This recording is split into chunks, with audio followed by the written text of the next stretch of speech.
आज रविवार है और इस रविवार को सियासी खिचड़ी बहुत तेज पक रही है। जी हाँ, आज रविवार को राजनीतिक माहौल थोड़ा बहुत आपको शांत दिख रहा होगा क्योंकि आज नामांकन की तारीख नहीं है। लेकिन कल 20 तारीख को जैसे ही नामांकन की अंतिम तारीख की आगाज होगी, सुबह सुबह बहुत सारे राजनीतिक समीकरण आपको बदले नजर आ सकते हैं। बदले नजर आ सकते हैं बेनीपट्टी और हरलाखी विधानसभा के उम्मीदवार, दावेदार, बहुत सारी चीजें आपको बदली हुई दिख सकती है।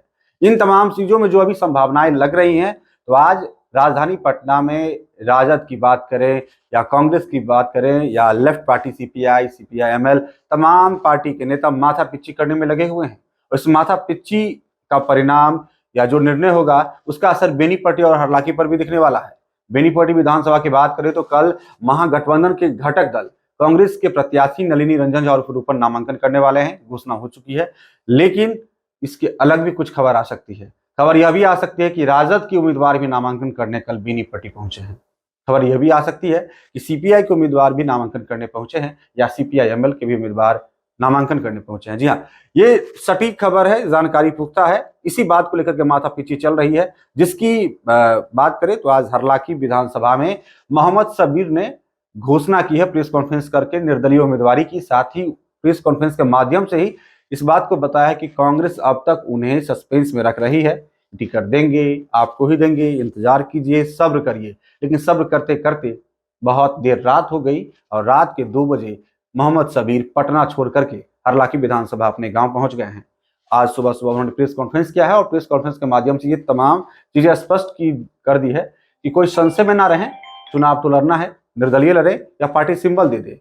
अभी तक जब आप वीडियो देख रहे हैं तब तक मोहम्मद सबीर को इस बात का मैसेज है कि उन्हें कांग्रेस से सिंबल मिल सकता है। दूसरी तरफ बेनीपट्टी विधानसभा की बात करें तो हमने अपने पुराने 4-5 दिन पहले जब नामांकन की शुरुआत भी नहीं हुई थी, मैंने इस बात को बताया था कि बेनीपट्टी में एक बड़े चेहरे, बड़े प्रत्याशी जो दावेदार के तौर पर थे, अगर उन्हें टिकट नहीं मिलता है तो निर्दलीय मैदान में आ सकते हैं। वो नाम था राजेश कुमार यादव का। राजेश कुमार यादव को लेकर के हमने 2 से 3 दिन पहले भी खबर ब्रेक की थी कि वो निर्दलीय चुनाव लड़ सकते हैं।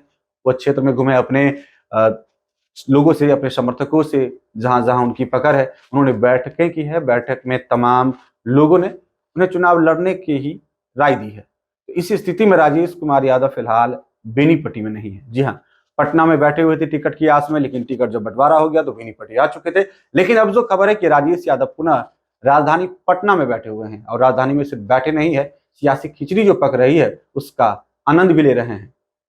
संभव है कि राजेश यादव सीपीआई की टिकट पर चुनाव लड़ सकते हैं बेनीपट्टी से।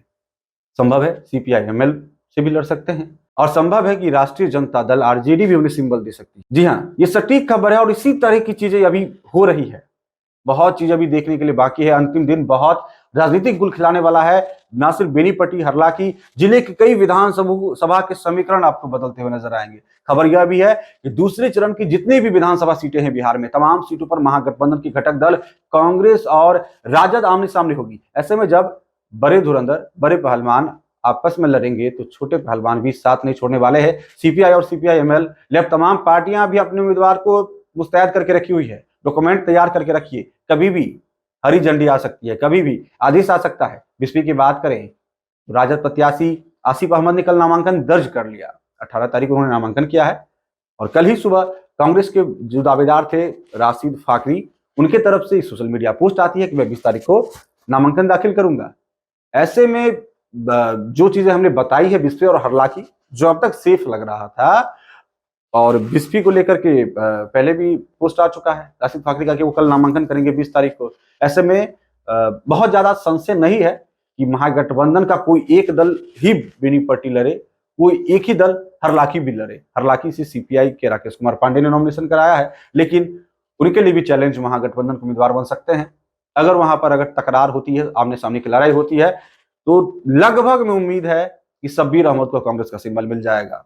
देर रात तक ये चीजें चलने वाली है। संभव है कि शाम तक, रात तक, अहले सुबह तक, नामांकन शुरुआत होने से कुछ देर पहले तक ये खबर आ भी सकती है कि शब्बीर अहमद को कांग्रेस से सिंबल मिल गया, राजेश कुमार यादव को बेनीपट्टी से आरजेडी का सिंबल मिल गया। अगर आरजेडी से सिंबल नहीं मिला राजेश कुमार यादव को, तो आपको सीपीआई के सिंबल पर भी वो दिख सकते हैं। सीपीआई-एमएल, लेफ्ट पार्टी जो भी हो, जहां उन्हें वेलकम किया जाएगा, जहां वो चाहेंगे उन्हें मिल जाएगा। तो ये इस तरह की राजनीति अब होने वाली है और इसके बाद कहीं ना कहीं इंतजार करना पड़ेगा एक दिन और का, जब नामांकन ओके हो जाएगा, नाम वापसी की तारीख खत्म हो जाएगी, उसके बाद जो राजनीतिक बिसात बिछाई गई है वो किस तरफ जाकर के, एक तरह से यूं कहें तो ऊंट किस करवट बैठता है विधानसभा बेनीपट्टी हरला की या बिस्पिया अन्य विधानसभा की बात पे, तो ये दिलचस्प होने वाला है। तो फिलहाल जो इन्फॉर्मेशन थी हमने आपसे साझा किया है कि महागठबंधन के प्रत्याशी कांग्रेस से नलिनी रंजन झारूपन कल नॉमिनेशन करने वाले हैं, लेकिन संभव है कि महागठबंधन से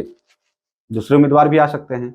बिस्फी में भी यही हरलाखी में भी वही सीन है, और बिस्फी के तो राशिद फाखरी ने इस बात का ऐलान कल ही कर दिया था, सोशल मीडिया पोस्ट भी किया था, समर्थक उत्साहित भी है। तो टकराव आपको देखने के लिए महागठबंधन के दलों में आपस में कहने के लिए दोस्ताना लेकिन लड़ाई बड़ी छिड़ने वाली है। फिलहाल इस वक्त इतना ही। आप देखते रहे BNN न्यूज। धन्यवाद।